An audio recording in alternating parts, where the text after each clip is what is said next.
ابن ماجہ کی روایت ہے، رسول اللہ صلی اللہ علیہ وسلم نے فرمایا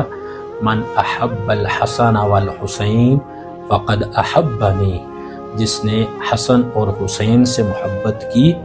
بس اس نے مجھ سے محبت کی، ومن ابغضہما، جس نے حسن اور حسین سے بغض رکھا فقد ابغضنی،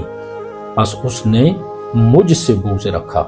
اسی طرح ایک اور روایت ہے ترمذی شریف کی، نبی پاک صلی اللہ علیہ وسلم نے فرمایا الحسین منی وانا من الحسین، حسین مجھ سے ہے اور میں حسین سے ہوں۔ ایک اور حدیث ہے ترمذی شریف کی، نبی پاک صلی اللہ علیہ وسلم نے امام حسن اور حسین کے بارے میں دعا فرمائی اللہم انی احبہما فاحبہما، اے اللہ میں حسن اور حسین سے محبت کرتا ہوں، تم بھی حسن اور حسین سے محبت کر۔ ایک اور روایت بخاری شریف کی، ابن عمر رضی اللہ تعالی عنہما سے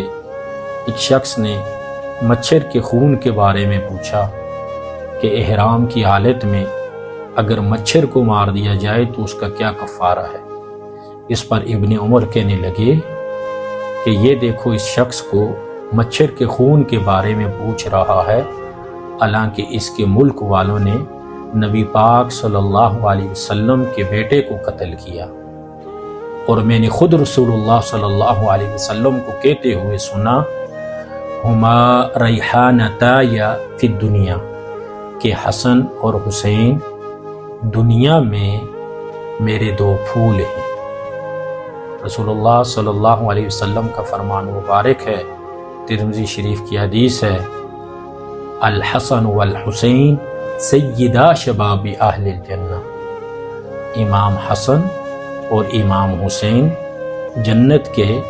نوجوانوں کے سردار ہیں۔